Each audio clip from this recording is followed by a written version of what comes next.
Sa deck na to wala tong ganong tao dito na side kasi nandoon sa kabila ang napakagandang tanawin. Pero lagos-lagosan lang ito, maaari kang magbalik-balik, umikot lang tayo.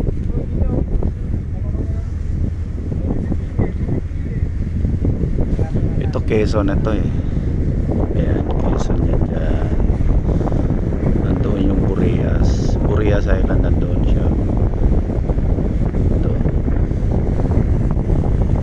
Nandito pa rin tayo sa parting ano pa rin siya ng Legazpi kasi andito siya yung Mayon Volcano.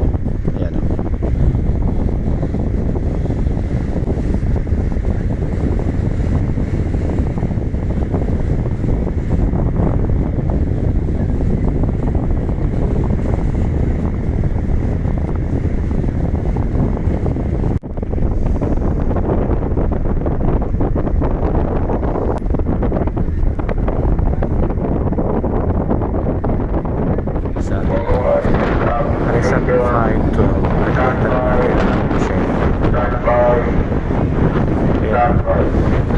Ilang minuto na lang darating tayo sa Lucena Port.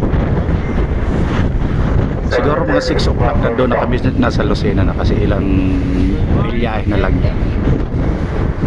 Ayun sa bayan maliit na mga vessel.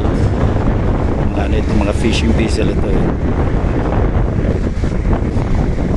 Si Haring Buwan man yan, hindi pa nawawala kasi medyo madilim-dilim pa, 5 plus pa lang naman. Ayan mga guys, ilang minuto na lamang darating na tayo sa Lucena Port. Kikita niyo na yung ilaw-ilaw doon. Yun na yun. Gising na yung iba. Nandito na lahat sa pasilyo kasi ready na for yung mga bagay. Alam niyo mga Pinoy, nandyan yung mga bagay. Ayun, Quezon yun power plant. Kikita niyo yun. Ready ng lahat. Kaya tayo dito sa next ito yung deck na bibihirang tao kasi nasa second floor to eh. Kunti lang yung pasahero natin kaya hindi gaanong crowded yung barko pero napakaganda ng accommodation. Ilang minuto na lang darating na tayo sa Lucena Port. Tingnan yung Lucena na to, nasa likuran natin. Madali na lang, siguro mga 6 o'clock na doon na tayo. Kaya ganda ng barko na to kasi pwede tayo mamasyal dito sa taas. Nakikita natin yung yung lahat ng ng view. Ikutin natin. Ayan na. Nandun yung deck ng ng ating kapitan. Nasa baba naman siya kasi mga tracking services. Tingnan nyo guys ang view dito sa upper deck. Napakaganda.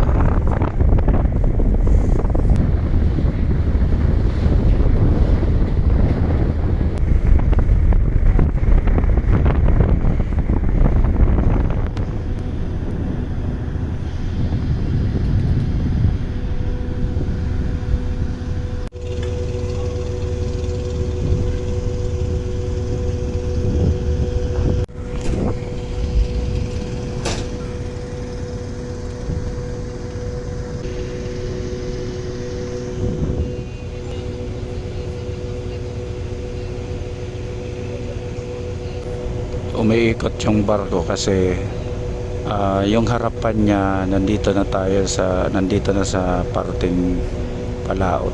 Yung likuran naman niya ang doon sa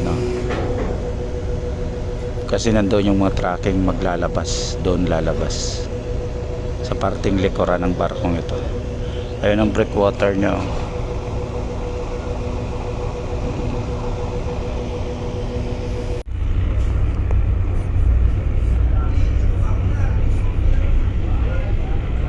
Finally at around 6 nandito na tayo sa Lucena. Salamat. Safe sa pagdating sa Lucena. Papunta naman tayo ngayon doon sa bus na naka-assign sa atin. Kakikita tayo ng bus doon. Yan na yung bus na sasakyan natin. Pakubaw tayo.